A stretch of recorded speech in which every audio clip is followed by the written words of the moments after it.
Welcome. My name is Marybeth Gasman, and I'm a professor at Rutgers University, and I'm really thrilled to have you with us today for this wonderful exchange related to teaching and teachers and teacher education. So our event today is called For the Love of Teaching, how minority serving institutions are diversifying and transforming the profession. And it is based on a wonderful new book that we really truly enjoyed writing. So I want to say thank you to our sponsors today, which include the Samuel DeWitt Proctor Institute for Leadership, Equity, and Justice, and the Rutgers Center for Minority Serving Institutions. And I have the pleasure of serving as the executive director of both of those institutions. And we're excited to bring the audiences together. And we are thrilled to have a wonderful moderator, and it won't be me today. It will be a wonderful colleague of ours, Laura Alamillo, and she is the Dean of the School of Education at Sonoma State University. She is a scholar in the field of language, literacy, and culture. She received her PhD from the School of Education at the University of California at Berkeley. And prior to coming to Sonoma State, she served 2 years as the interim dean at Fresno State University. And her service in the California State University system began in 2004 when she began as an assistant professor in the language, literacy, bilingual, and special education department. She has been instrumental in building graduate programs and key in supporting teacher residencies in the Central Valley. She's also been responsible for starting one of the first bilingual preschools offered at the California State University campus for children of student parents on campus. So we are really, really thrilled to have her as our moderator today. And Laura, that is all I have, and it's all you now. So thank you. Well, I just want to thank you, Marybeth, and the team for having me moderate today. And I'm here to introduce our authors. And it's a privilege and an honor just because I feel like it's come for full circle, given I was at Fresno State when you all began this work. And I still remember the day you all came onto campus and we welcomed you, and you were just so excited and eager to meet with students and our community at Fresno State. And so Marybeth Gasman, as you all know, is an author of this book, along with Alice Ginsberg and Andrés Castro Samayoa, who are all the authors of this book. I am going to just go ahead and go into the discussion here, and I have questions that I really think are critical to better understanding the content of the book and what went into the process of collecting all this really important data for better understanding this topic. So Marybeth, the first question is really, why did you title the book For the Love of Teaching? Why did you include so many personal narratives of teacher candidates and faculty? Well, thank you. And thank you again for moderating. And I love that question. We wanted to include the word love because that is what we felt across the minority serving institutions we visited. And it was just, you could feel it almost in the air. The faculty, the teacher educators, and the students, they demonstrated love in so many ways, which we really try to emphasize and highlight throughout the book. And, that's actually one of the reasons why we have so many personal narratives in the book. And we even have an entire chapter 2, that is all personal narratives about teacher candidates and teacher education faculty interacting with each other and with students.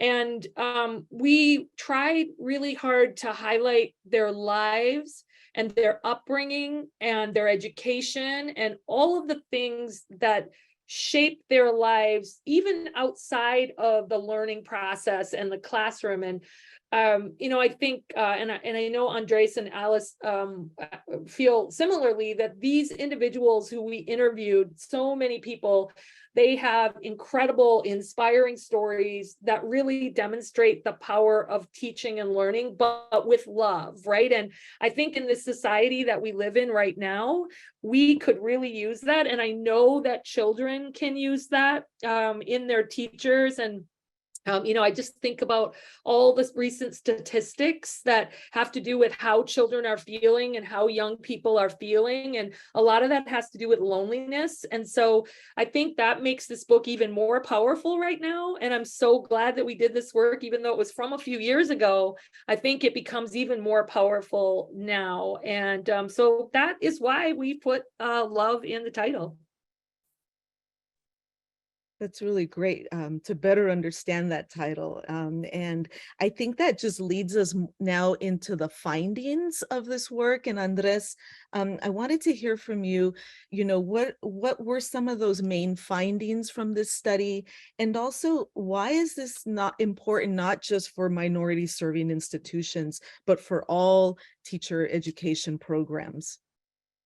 Yeah, thank you, Laura. I think I'm going to share a little bit about the findings by extending Marybeth's first invitation, right, of describing our visit to 4 minority serving institutions over the course of a few years as this feeling of love, right? But I think that what is important to highlight as the findings of this is the way that we were able to appreciate love as a practice, and the way that actually shows up in how these particular teacher education programs structured their curricula in a way that was responsive to the specific needs of the local communities, and also of ensuring that this idea of what we feel, right, as love, as something that was at the heart of what it means to embed and integrate diversity and equity into the curricula and into the way that we think about preparing future teachers as well.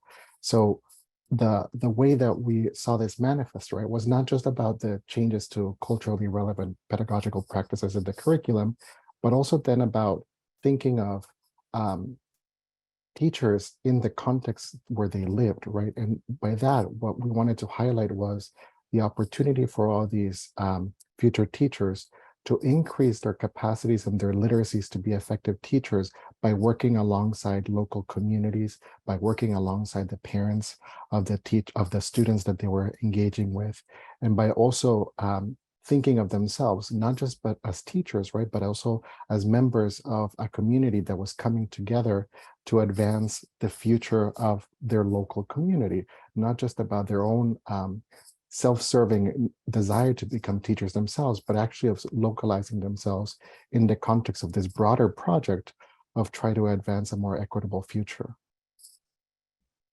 Thank you, Andres. That really stood out to me in your book, how the local community played a critical role in culturally relevant pedagogy. And I think it's a good time to talk about, like, what were those specific examples that came out in these case studies. And Alice, if you could talk more about that, like, how are these really specialized programs and integrating culturally relevant pedagogy? And then what did that practice look like across these institutions? Yeah, so we found so many examples of how the minority serving institutions were integrating culturally relevant pedagogy across their entire teacher education program. But I just want to take a few minutes to say why this is important, because typically in teacher education programs, candidates take one class called like multicultural education or school and society, and that just lumps together everything they learn about cultural diversity. And aside from the fact that that's an inadequate amount of time to learn about cultural diversity, it also suggests that it's kind of something that you add on, that you like add a diverse reading, or you have a curriculum for Women's History Month, and that teaching about diversity is something we do on top of regular teaching, that it's something extra, and to a certain extent, even a burden. Because a lot of these courses are taught at the discretion of the professor, and they tend to talk about students of color as at-risk students. This is not culturally relevant pedagogy, and I just really need to say that, because culturally relevant pedagogy is more than just having a culturally relevant curriculum. It's a way of teaching and a stance about student learning which rejects deficit perspectives of students of color, establishes an ethics of belonging and care in the classroom, engages students in critical reflection about their own lives and the societies they live in. And this is really important, actively challenges and disrupts systemic and institutional racism. And then lastly, believes that all students are capable of academic success. So it makes sense that MSIs would be institutions that would do this, because they are, they are serving communities of color, and I would argue empowering communities of color as well.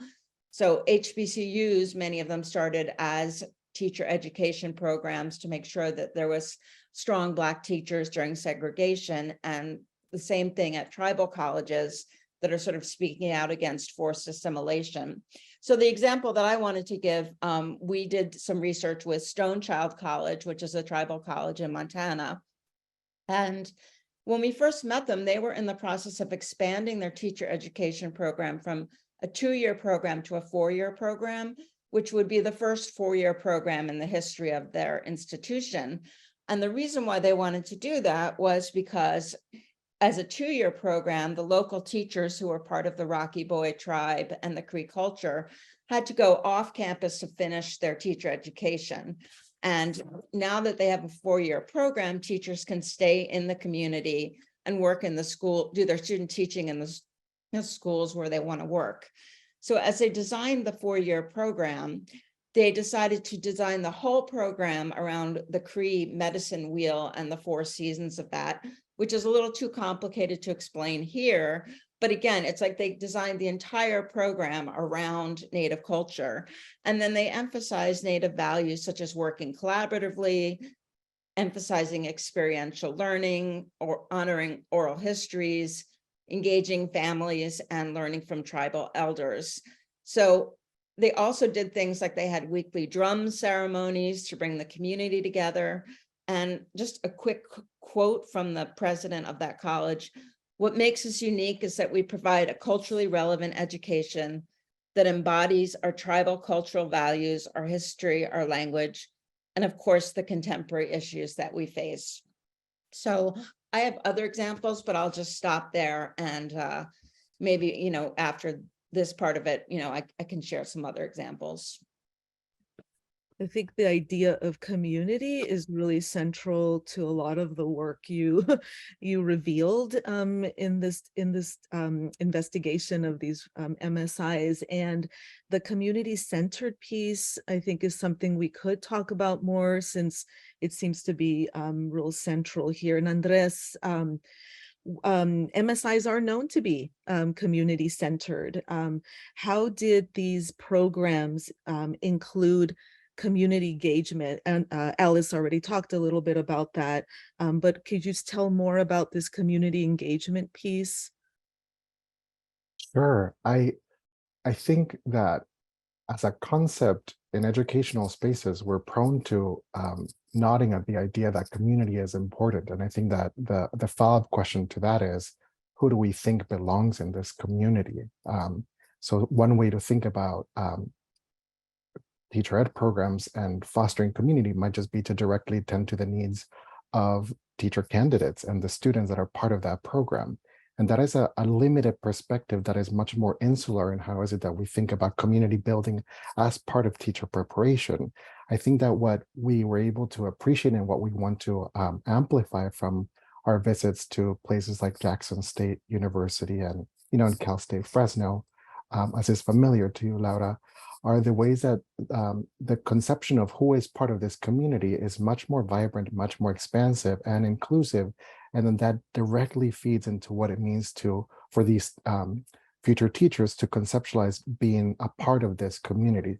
So what that looks like is requiring teacher candidates to participate in direct engagement with broader community members through library book drives, through health fairs, by participating and volunteering at homeless shelters, and being able to see themselves as not just someone who is part of a classroom in the future, mainly because so many of the students who are attending these programs see themselves remaining in the local community, right? So we're not thinking here about prospective teachers who are going to be coming to these programs and they're going to be necessarily leaving across state lines, but instead we're directly thinking about individuals who see themselves as belonging to this community already, but not just in the classroom, also in the broader fabric of what it means to be in their place, right? And I think that that is at the heart of how it is that we think about the sort of community-based and community-engaged practices of these programs. So at New Mexico State, right, I think that we had some really interesting moments of learning about how students, future teachers, right, were engaging with parents in action research projects that were directly then feeding back into how they conceptualize their future of their curricula, and also engaging with parents to see themselves as part of the broader context where they're all working to support students' learning, right? So children's learning specifically. And I think that that is one way that for pre-service teachers to really internalize what it means to acknowledge, celebrate, and focus on the wealth of knowledges that parents, families, and elders are bringing into students' learning more broadly, is to ensure that part of the curriculum necessarily invites pre-service teachers to engage with all these members of the broader community. Thank you, Andres. And I think central to all that is, I know we've, at that time, we're talking about the sources of knowledge in our community and those funds of knowledge that we see as valued resources. And I know that that's really central to a lot of those community engagement practices, is having that mindset. And, there's also, criticisms of teacher education or traditional teacher education programs. And Alice, one of those criticisms is that the student teaching or the practice does not happen until the end of the program, or it's not integrated throughout teacher education programs or after they finish, the courses and the content. But how are MSI teacher education programs creating new models that bridge theory to practice? Yeah, so I have to say, as a teacher educator, this was one of the most fascinating things that we learned in our research. The prevailing model of teacher education is that candidates don't do their student teaching until after they've finished all of their content and their methods courses. And, they don't get to spend a lot of time in classrooms before they graduate and become teachers of record. But also, they don't know if what they're learning in their coursework actually works in practice. There's this huge gap between theory and practice.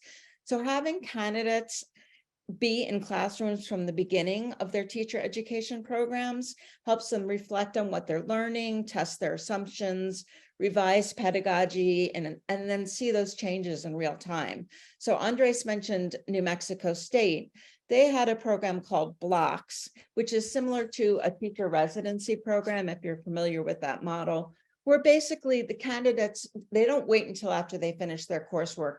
They start their program in a school and they stay in that school throughout their entire program. And the idea is hopefully that they will get hired at that school upon graduation.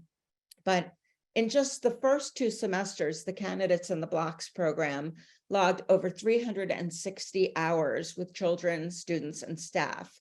But what I want to emphasize here, and what's just so noteworthy about this program, is that the university professors at New Mexico State taught their classes on site at the local K-12 schools where Blocks was taking place. So they were able to make sure that the coursework was lining up with what the students were doing, or the candidates were doing when they were in the classroom. And I wanted to read a couple quick quotes from the teacher educators in the program. One said, "I can see candidates integrating practices that we've done in our courses. You can see they're practicing what they're learning in theory and applying it as well." Another one said, "I can have them read about it and do case studies all day long, but until they manage children, they can't really get that experience." So Blocks was just an amazing program to make sure that that candidates weren't getting conflicting information from university professors and then the mentor teachers in the schools. And I also want to mention that another really good reason for candidates to be in schools all day long is that a lot of what happens in education doesn't just happen in your individual classroom.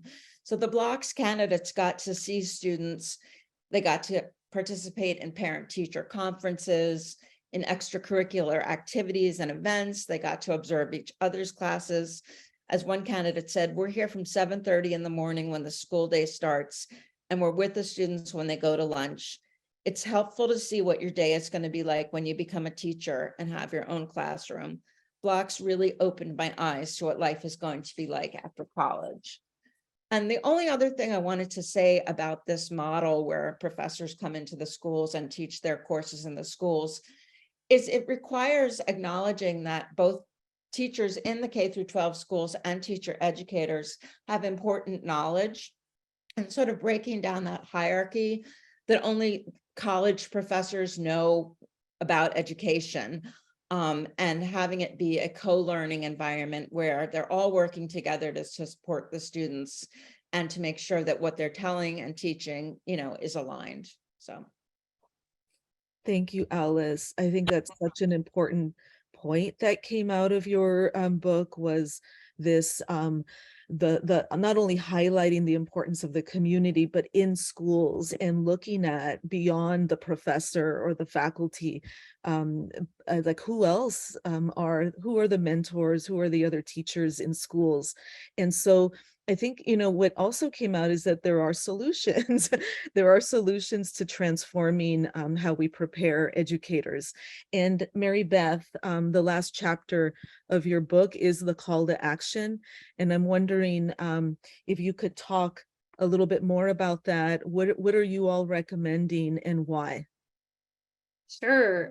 Well, one thing I wanted to say is that this whole project was funded by the Kellogg Foundation.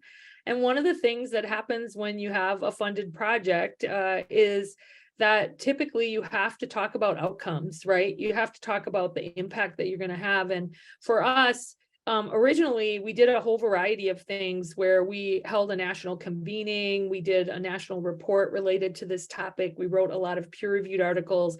But one of the things that we really wanted to do was write this very, very accessible book that's written in fairly straightforward language that doesn't include a lot of jargon. And one thing that, and I'm glad that Andrés and Alice were willing to appease me on this, is one thing that I've been doing in many books that I've been a part of or written by myself over the past few years, is putting sort of a call to action at the end.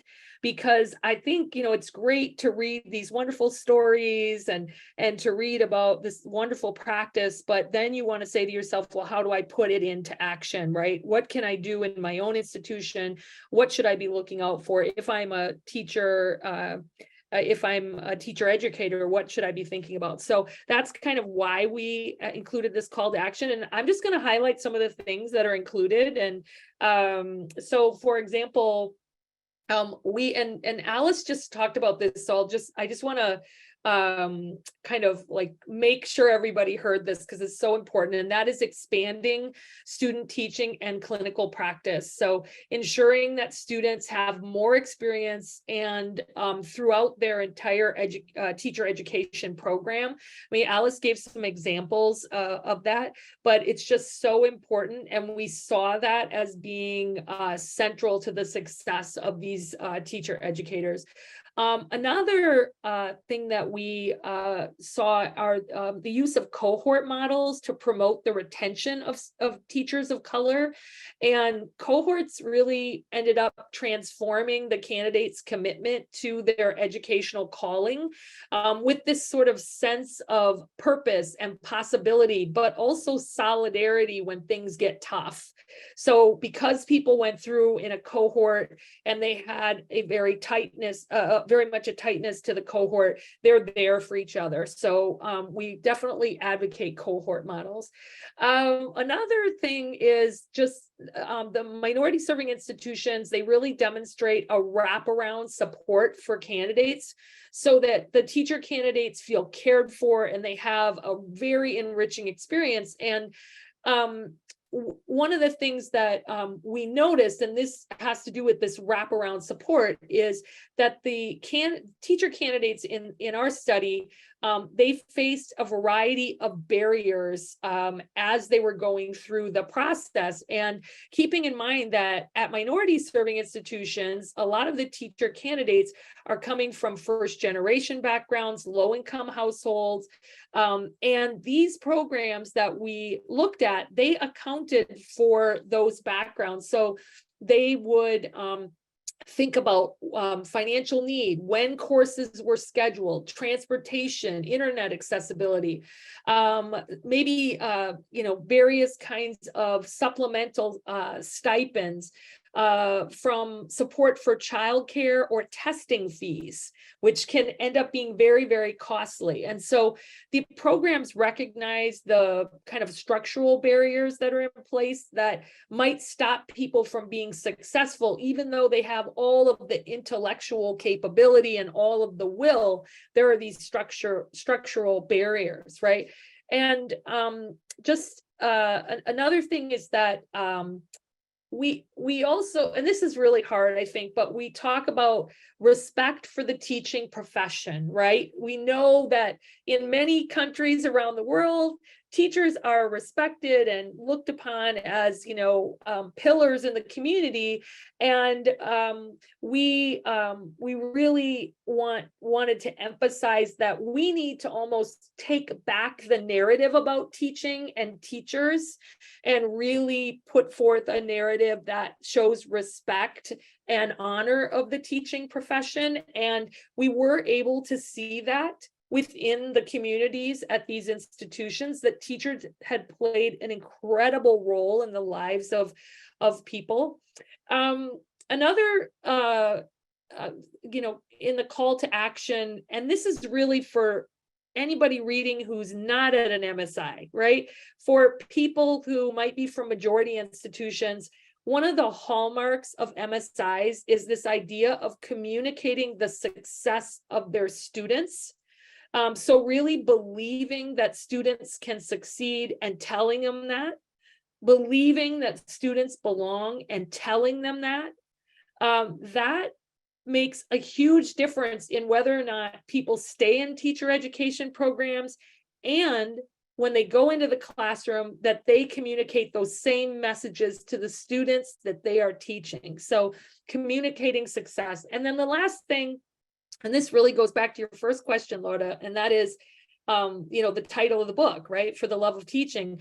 I think that it's so important for us all to consider the importance of love, nurturing a love of teaching, teachers' love of students, and the students' love of teachers. Those are all really essential components of teacher education at MSIs, and we hope everywhere, right? The content is important in teaching.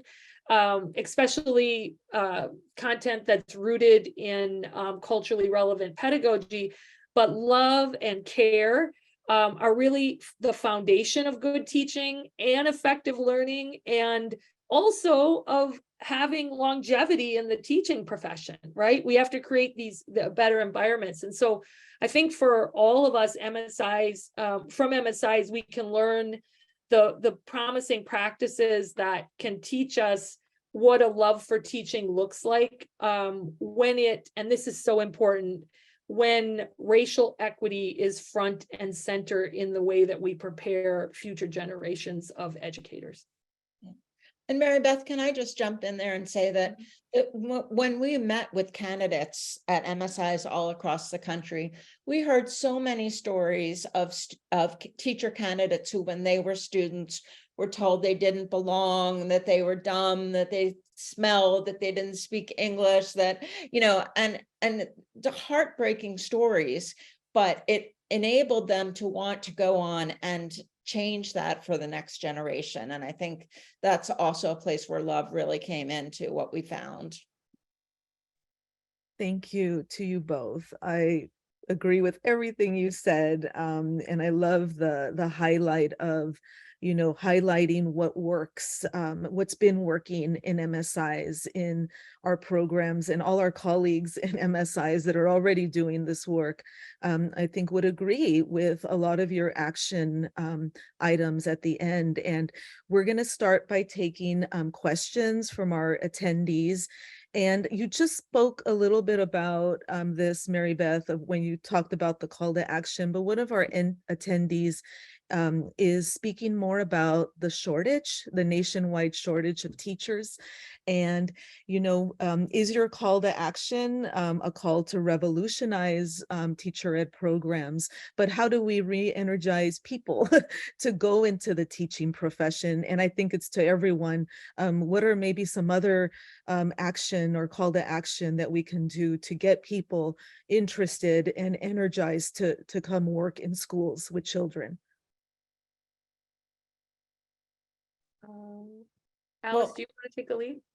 Yeah, I mean, I think one thing is that a lot of the teachers in MSI teacher education programs actually grew up in that community. And as they're studying to become teachers, their children and nieces and nephews are going to the same schools that they're doing their student teaching in. So I think, we can increase teachers' interest in becoming teachers if they can see the immediate result that this is going to have an impact on the communities that they care most about.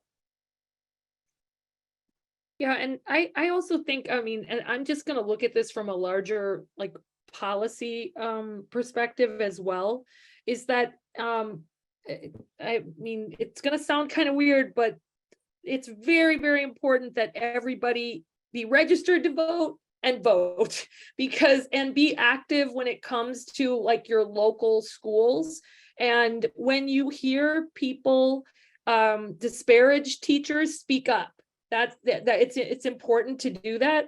When you hear people belittle going into teaching, which does happen a lot, speak up, right? I mean, the way that you can change the way that teaching is viewed is by speaking up, by talking about the importance of teaching. And I personally feel strongly about this. My daughter went to Philadelphia public schools, as did Alice's children, and I think one of the things that's important is I often will find myself talking about the power of her experience in terms of how teachers had an impact on her, and how I will often say I was pleased to pay my taxes so that my daughter could go to Philadelphia public schools. And you don't often hear people say that they're pleased to pay their taxes, but I was pleased to pay my taxes because she had a highly diverse teaching force,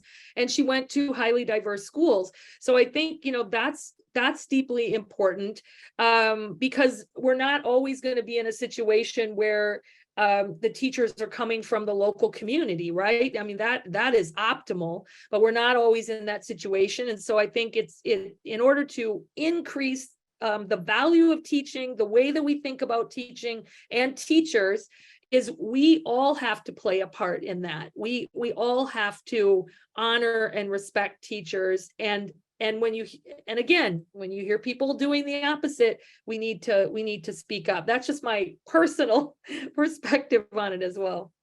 And I would add to that. So when we were coming up with the title for the book, the subtitle was How Minority Serving Institutions Are Diversifying and Transforming the Profession. I think there's so much talk about diversifying teaching, which we all know is still, over 80% white, especially white women. But it's more than just having diversity in the teaching profession. It's having teachers who know how to look at systemic racism and the roots of educational inequity and really be prepared to change that. So I think sometimes when we talk about diversity, yes, role models are very important. It's important that students see teachers, that look like them and all of that. But it's also about these teachers having the power to change systems that, have discriminated against and not worked for students of color. Right, thank you.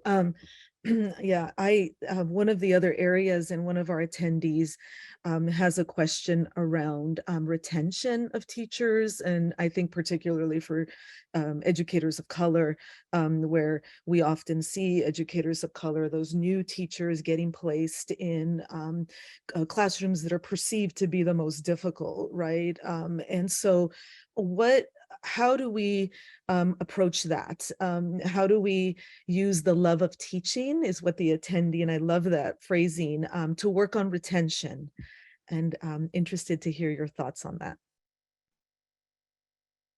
I'm happy to sort of get us started here with one of the things that we found was particularly important to highlight was that there is a sense that when we talked a little bit about this idea of the importance of community, that it doesn't just mean that we're cultivating relationships with the individuals that are part of children's learning, like their families, but also the internal community of these programs is one where they also rely on their alumni, where they also want to support, right, this sense of connection across, not just during the duration of the program, but beyond it.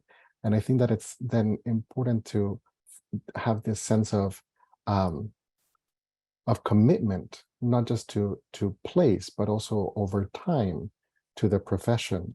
I think that one of the things that that I wonder is underlying in this question is the recognition, right, that burnout rates, that the way that public education more broadly has responded to COVID, right, like there are so many structural issues that I think have really aggravated the sense of longevity in this profession that are real and that also we need to be responsive to.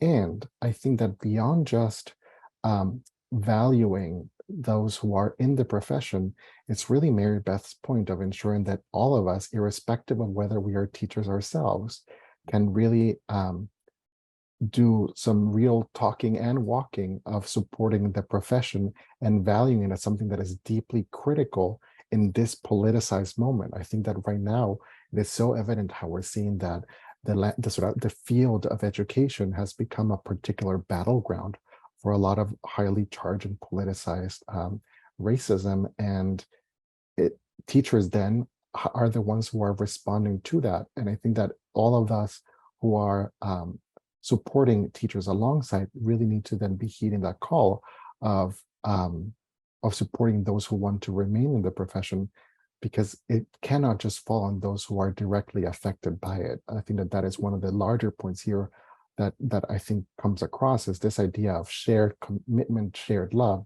is not something that should rest only on minority serving institutions, only on teacher education programs, but it needs to be something that is a shared commitment. Yeah, and I think that when we're talking about teacher retention, it kind of goes back to when I was talking about the blocks model of candidates spending extended periods of time in schools. I think the way traditional teacher education is, when candidates get into the classroom, they've done their student teaching, but they really don't understand much about the politics and the culture of schools as a whole, which can sometimes lead them to be very frustrated because they find that they have all these great plans in theory, but the school doesn't have resources or the leadership doesn't support it. So the more practice they have during their teacher education programs, the less likely they're going to be surprised and shocked and leave the profession once they become teachers. Go ahead, Marybeth, were you going to say something? Oh, no, go ahead to the next one. I know we've got a lot of questions in We have a there. lot of questions, and I think, one of the questions that has come up several times is the idea of teacher pay. And I know that we've said that that is an important aspect of all this, is how do we provide that adequate pay for teachers. I think for MSIs, those that are situated in like areas that are have a very high standard cost of living, housing is a particular issue in the region I'm in. I'm wondering, do you have any recommendations in that area? How do we raise the pay so that it reflects the work, the honor, the respect, and the appreciation for teachers. Is there any recommendations that you can provide? I know you already spoke a little bit about it's a collective action, but if there's anything else. So I'll speak up a little bit. Okay, so just to be clear, our book really isn't about that specifically, right? We're really talking about teacher education practice within MSIs and what everyone can learn from it. But again, I will say, and I don't really feel like as citizens in this nation that we do enough. I mean, I'm talking overall, I'm sure there are individuals that do a lot, but we really, really do have to be active in this work. So again, that might mean that you're going to have to be more active on the local level. That means that because who controls teacher salaries, right? The people typically who are voted in, right? School boards and superintendents and all of these kinds of things. So we have to be more active in that way. This reminds me in many ways of our commitment to diversity, equity, and inclusion, right? You can't, like, sometimes I hear people say, well, I don't know what to do. And by the way, at this point in life, when people say that, I'm like, come on now, right? Because all you got to do is just pick up a newspaper or whatever it is, and you will very easily, there will be so many people, experts who can help you with that. So for me, I think it has to do with, like I said, like if we care about DEI issues, then every single day we have to be working on those issues. It can't really be a day off. And it's the same thing with getting teachers more pay, getting teachers more honor, more respect. I think that if we really care about those issues, we got to be kind of working on them every single day. Again, that's my personal point of view, because our book really isn't about that. It's, much more about practice and what we all can learn to do as we prepare teachers. But I feel very strongly that, I am going to be active on a local level. And you can also do work related on a federal level too, right? Because teaching is also supported in those ways. You got to do the work. So, but our book isn't really about that. So It's Marybeth, I for those people who are listening to this that don't know a lot about MSIs in general, I'm hoping with maybe you can talk a little bit about how they are teacher and learner centered institutions, and that's part of their identity, and just the way that they value teaching over other kinds of things that professors do, like research and writing and stuff. Sure. I mean, I do think, like, if you're not that familiar with minority serving institutions, they do by and large have a long history of promoting teaching and high impact teaching, culturally relevant teaching that builds on the identities of their students and the experiences of their students. These are things you're starting to hear majority institutions talk about, but have not, meaning colleges and universities and teacher education programs. You're starting to hear them think about, to talk about that more, but they're not just like steeped in the culture. And so, yeah, absolutely. That is what you're seeing at MSIs. And that's one of the reasons why we're recommending that all teacher education programs take a look at what MSIs are doing and really think about what they can learn from them. And, for years now, I've been trying to get people to understand that if we really care about students of color and we really care about teachers of color, then we should be looking to the experts. And the experts, quite frankly, are not teacher education programs at majority institutions. They're teacher education programs at MSIs, because they have a long history of doing this work. So, I mean, that's, I think, one of the things that we're also trying to get across with the book. Yeah, and when we visited Jackson State, which is a historically Black college, one of the programs we looked at was the Call Me Mister program, which some people might be familiar with, but it's a program to get more Black men into teaching. And I don't know the exact statistic, but I think it's something like 2 or 3% of teachers are Black men right now.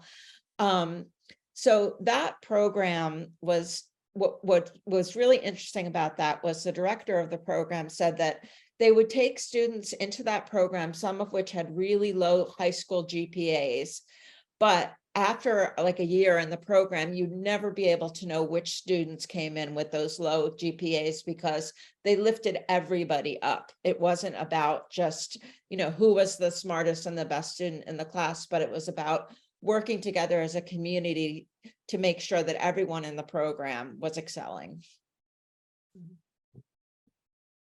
Thank you. And going back, yeah, the book is not about teacher pay, but I do want to say that this book, what I think really stood out for me is that the stories that we need to share. And so as you're highlighting the work at MSIs, we need to have these voices out so that people could see how thoughtful MSI work is in educator preparation, and that these stories are a call to action to raise teacher pay, right? To professionalize it even more. So yes, you're not the experts in that area of pay, but I do think that this book can serve to use as we are advocating for these changes. I'm wondering, like in your book, there's a question about the pathway in MSIs. And did you come across experience of faculty who were maybe not in the School of Education, but were in another college working on the pathway into the credential? And were there any experiences or stories of what they did in that pathway to make sure that they were increasing the number of students or building on some of those call to actions? And I'm not sure if that's something that you came across in those interviews and maybe didn't come out in your book. I'm not sure if I exactly understand that. I mean, are you talking about non-education faculty? Yes. So non-education faculty. So there's a question about there's a faculty who is the Spanish content faculty member, but plays just as a critical role in the pathway. And I'm wondering if that was something that came out and what they were doing. I mean, we mainly interviewed students and faculty who were in ed schools, but I think one example, and Alice, you may want to talk a little bit more about this, would be the mini core program, because that is sort of related to School of Education, but also sort of separate. Do you want to talk a little bit about some of the examples there? Yeah, sure, I'd be happy to. So as Laura knows, at California State, Fresno, also called Fresno State, they are members of the California Mini Core program. And this is a program where former migrant students who want to be teachers go into classrooms and tutor and provide role models and family support to current migrant students. And migrant students face a lot of obstacles, especially because they move with their families, so they often change schools many times during the year. They sometimes are not native English, the English is not their first language. So the Mini Core program is a really wonderful example of having students from your own community come in, tutor and support upcoming students, and then they become the next generation of Mini Core tutors. I'm not sure if that answers your question. I don't know, maybe Laura, you want to say a little bit more about that program? Yeah, no, I think that is that addresses a lot of the pre-service, right?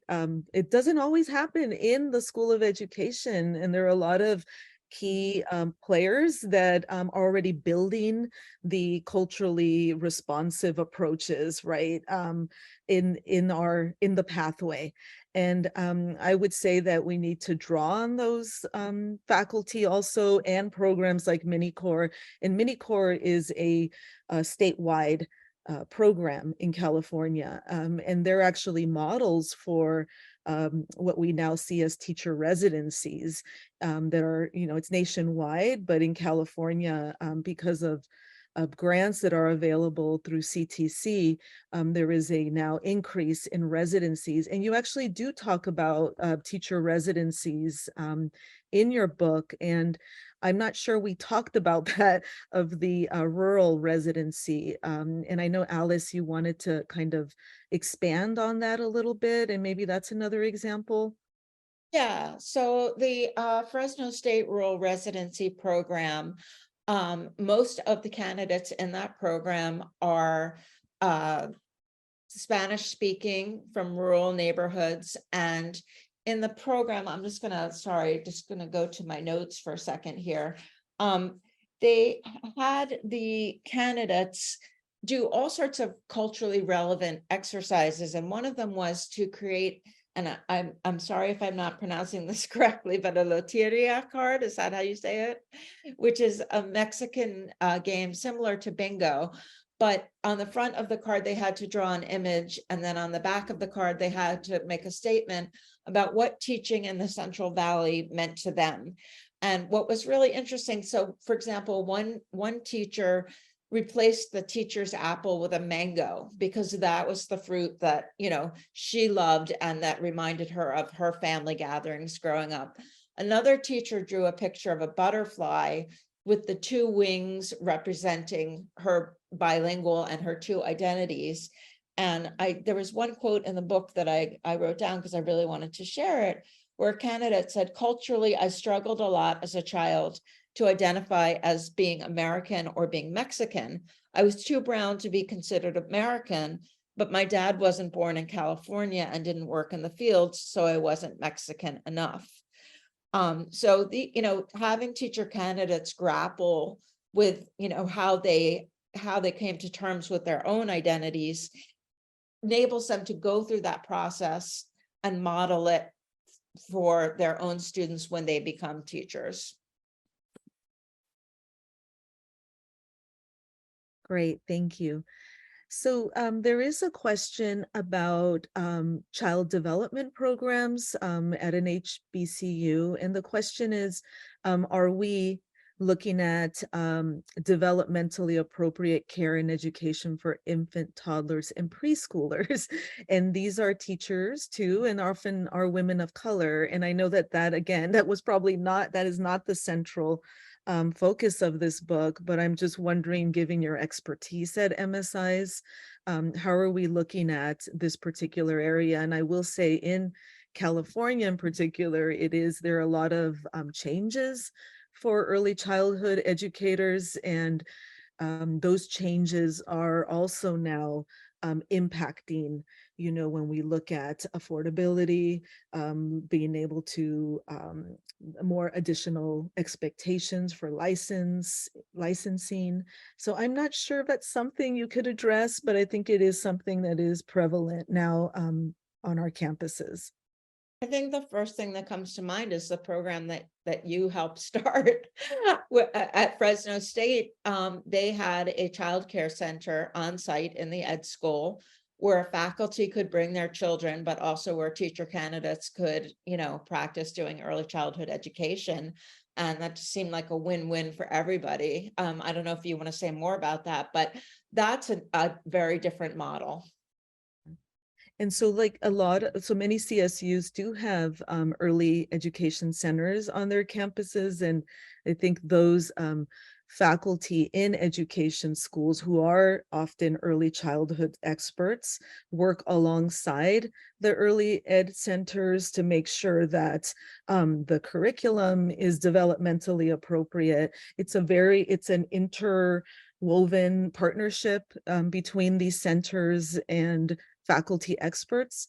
And so I'm not sure if that answers your question on the live, but I think it is maybe another area that this team could look at, given, again, the prevalence of women of color in this field and the demand for more kind of expectations in this area. One thing that I'll just quickly point out as well is that the Call Me Mr. program at Jackson State University is especially interested in recruiting and supporting men who are interested in going into early childhood education. So all the participants of the Call Me Mr. program are pursuing elementary education and or early childhood. So I think that that's one moment, right, of targeted recruitment as one strategy of how is it not just that we diversify, but also expand the participation, in this case, particularly of Black men in early childhood education. And yet that question, Laura, I think also speaks back to the earlier question about what are the pathways and collaborations across departments, across schools, right? I think here in the context of my own departmental affiliation at the school level, right, we have folks who are interested in early childhood psychology and development. And yet I also recognize that there are so many other institutional contexts, right, where there might be more siloing taking place. And I think that at the heart of what these case studies, the sort of four institutions that we write about exemplify is the creativity of thinking across silos and contexts to come together to support students' development.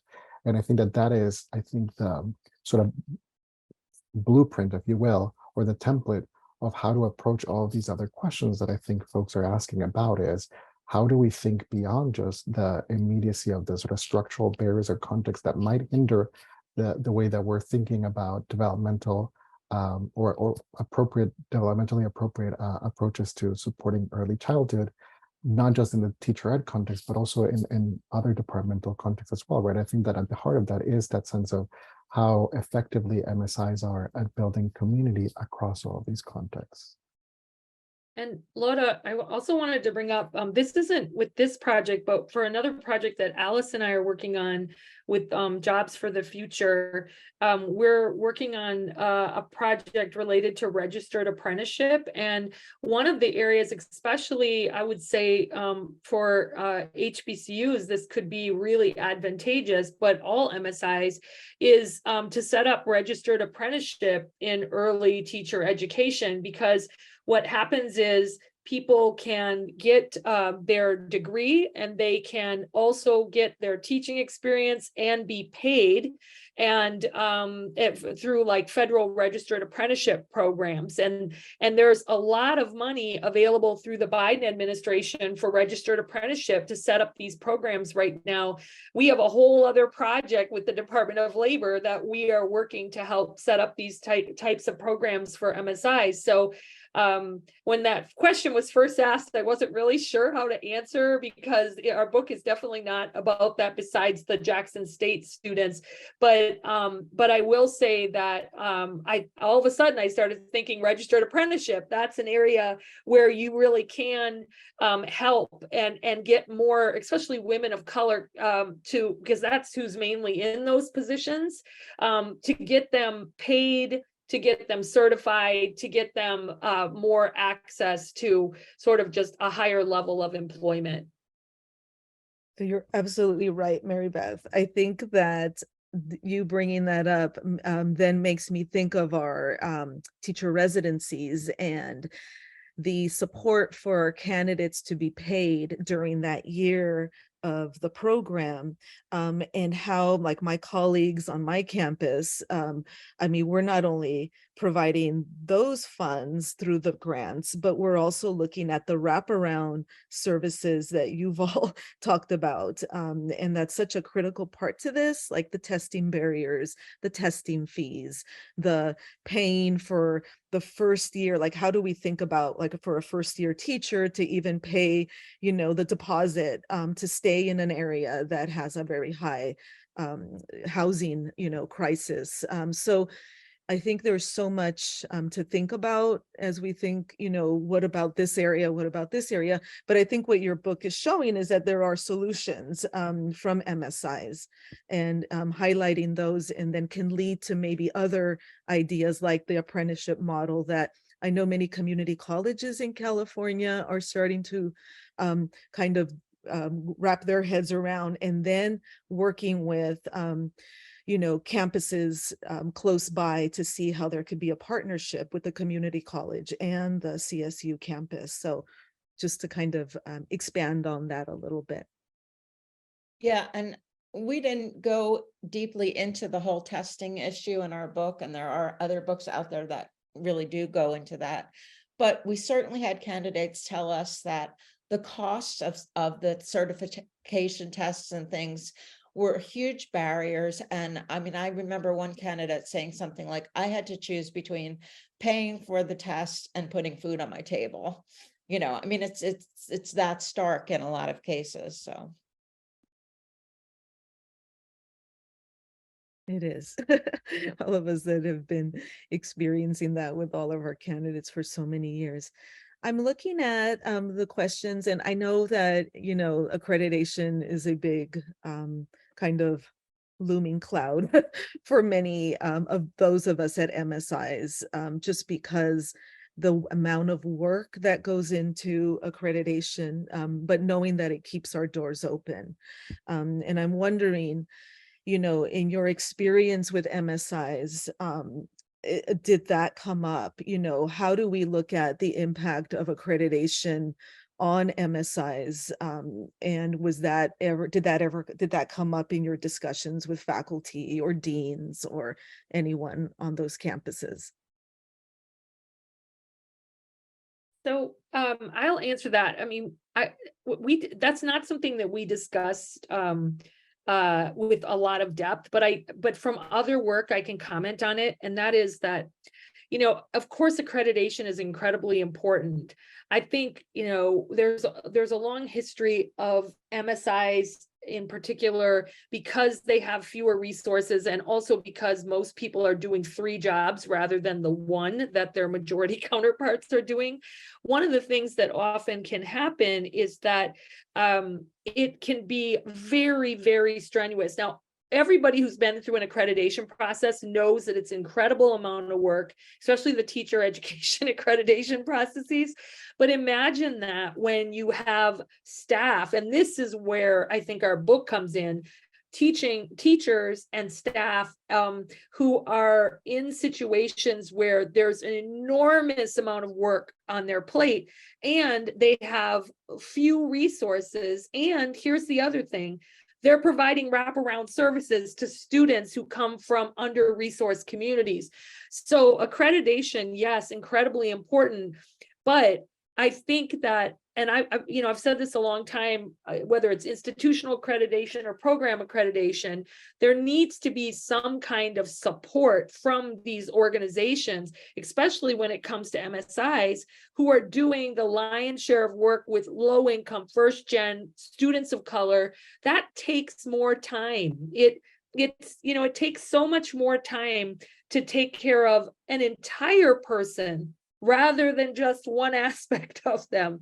And I think that's what ends up happening. So that wasn't the main point of our book, but I think that one thing that you certainly will see when you read the stories of all of these people in the book is that, and again, this goes back to the title, they are living and leading and teaching with love. And that means that you go way beyond the confines of your job description. So. Yeah, and I think that sort of touches on the whole issue of teacher quality as well. I think it's really important that we have teachers, you know, that have content knowledge and, you know, that have practiced pedagogy in classrooms. But a part of quality is also a commitment to children and to as I said, undoing systemic racism and making all children feel like they belong and they can learn and they can achieve. And that's something that we don't really test for when we look at, you know, the praxis exam or accreditation, but that should go hand in hand with any definition of quality.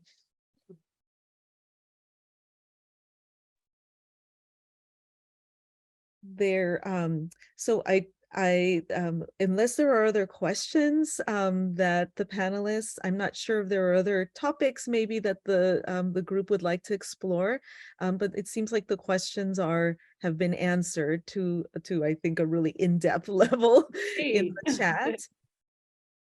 All right. I'm wondering if it is possible, just for my own my own interest, is thinking about with the call to action and now next steps. You did talk about the call to action, but is there anything else we could do just to close out this session as we leave today with these really important ideas?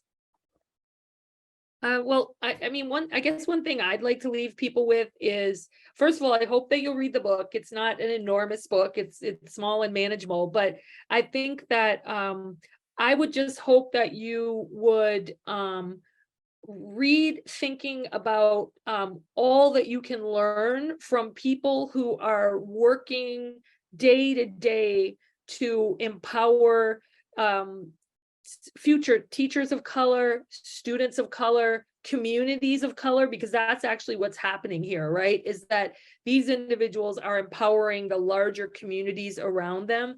And think about how that should make you and everyone else value teachers more, but also how you might even change your own practice. I think one of the most beautiful things about doing research as a faculty member is how when you do research, it changes your own practice, right? It makes you think about how you can do your work better. It makes you think about what you can do for the community. It makes you think about how you can better support students. So I'm hoping that people will read the book and think about that as they're reading, and think about why it's so important to learn from the institutions and the people that do this work on a daily basis. So that would be my big takeaway.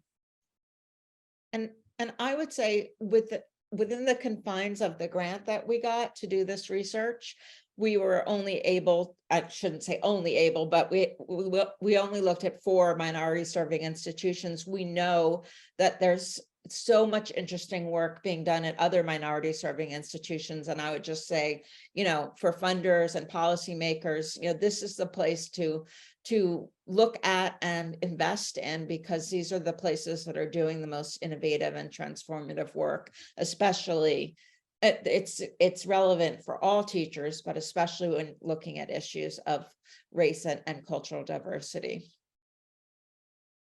I'm reminded that, I think most of the folks who have joined today are joining from already a presumed interest or vested interest in education, teacher education preparation programs specifically. But I think that my hope would be that this is ultimately like a moment of having this text that allows us to also invite others to appreciate what can be possible when we engage from a culture of humility, of openness to learning alongside others.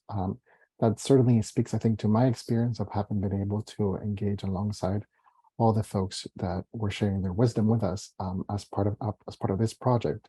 And I think that it speaks ultimately, right, to the broader opportunity that we have right now of ensuring that we're inviting others, if we're interested in teacher education programs, right, of wondering what does it look like for us to extend that invitation to learn alongside with us, with a vantage point of openness and humility.